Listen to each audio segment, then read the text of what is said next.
Hello everyone, this is Callahan Corner. I am Darby Callahan, and this is my latest video.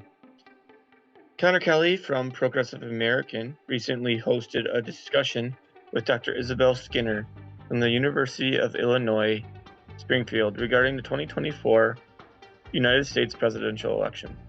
While I agree sexism, misogyny, and racism do occur in this country and should be discussed, however, I have serious concerns about perpetuating those issues as the reason President Donald J. Trump won a second term after Joe Biden won 4 years ago. To insinuate that Joe Biden or any other male candidate could have beaten Donald J. Trump in 2024 is a serious understatement. When you look at the issues, Vice President Kamala Harris was a bad candidate by many standards. If you look at her record as vice president and even previous to that, there are various reports that she allowed people to we have had a record to be released from prison prior to their sentence. She also chose vice president candidate who allowed the city of Minneapolis to burn after the wake of George Floyd. While the case of George Floyd is very disturbing and has really opened the eyes of the current generation to the continuance of racism in this country, we must stop blaming all cops and all actions of a few bad cops. And prior that Margaret Sanger founded the organization Planned Parenthood, who was created with a majority of abortions in the United States. The Hosea Project is now raising concern about the abortion industry complex in America. The Hosea Project is the initiative that was started by co-founders of NARAL, who used to be an abortionist, but pro-life, but became pro-life before he died. He exposed the initiatives of the pro-abortion movement, including dividing the Catholic Church from within. This is why even though the abortion has been definitively named a moral wrong by the Catholic Church, there is still an organization called Catholics for Choice, which is a pro-abortion organization that claims to be Catholic, yet they do not share the voices of the Catholic Church that they claim to be part of. So it is no wonder that the Catholic voters were more likely to choose Donald J. Trump. While I do not believe Donald Trump is the most pro-life candidate as he was in 2016 or 2020, I do believe he is morally better than Kamala Harris, who ran on the issue of reproductive rights, which is just another way of saying pro-abortion. She wants to allow abortion all the way up to birth. Even if she did not, she would have expressed interest in some sort of national standard, especially after Dobbs, which overturned Roe.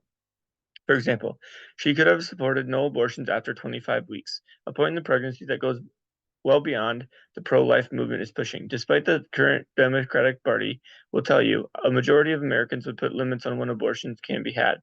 For example, when I was helping poll people at the local county fair, I found a majority of pro-choice people would limit abortions after a certain point.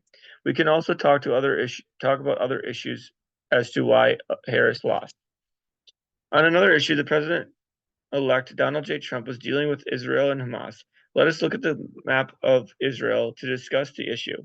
So the Gaza Strip is right there. That is where the war is being fought, right? So the Palestinian people, according to the Bible, lived here, where the Philistines, excuse me.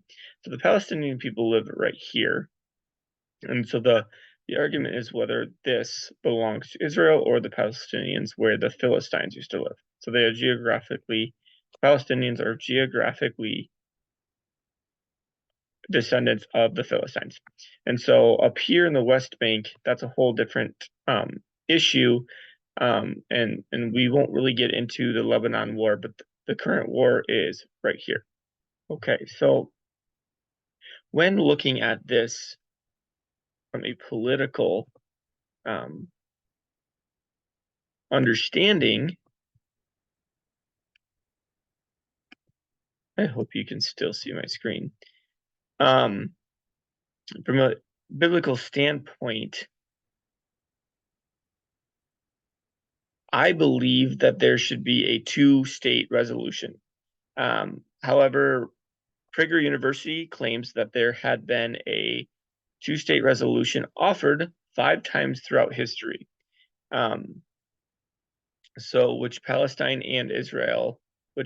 has rejected. So Israel has no longer offered that. The Third World War is currently taking shape. Even with the ceasefire agreement in Lebanon with Israel, the Hamas-Israel war is still ongoing, with Iran supporting Hamas. Thankfully, the United States stands strongly with Israel. However, as I mentioned above in my response to Mr. Kelly, I think he would agree to some extent that Kamala Harris lost votes due to Israel conflict, and those who back Palestine are not wanting to vote for a government who supports Israel. The people of America overwhelmingly support Israel, and thankfully it seems to be that way on both sides. The other issue at hand is war in Russia and Ukraine. This one is a little less optimistic about. I am a little less optimistic about. I believe that Trump will abandon the people of Ukraine, who we have so desperately supported the last 4 years since Russia invaded Ukraine. Trump claims that war would have not started without him in office. So it should be interesting to see how Putin responds to Donald Trump coming back to American leadership. It seems that Trump leans into Putin just as Biden leans into Zelensky. So I'm interested in seeing how Donald Trump removes support for Ukraine while not hindering our relationship with the United Nations. How do we hold Russia accountable for their attacks on Ukraine and likely war crimes? On the flip side, how do we hold Ukraine accountable for their war crimes? We have all seen videos of both Russia and Ukrainian persecuting Christians in both Russian Orthodox Church and Ukrainian Orthodox Church. So as Christians, we can mitigate those risks. Hopefully, someday, as I can get Conor Kelly to join me to discuss these issues, as we both agree on while maybe touching some of the things we disagree on. This is what the United States and Universal Catholic Church as a whole is dealing with, along with the cultural spiritual war, which I will argue in another video. As a sneak peek, my personal view is that while both parties have their flaws, the far left faction leans heavily on demonic influences. But I will not get into that until next time on Callahan Corner. God bless.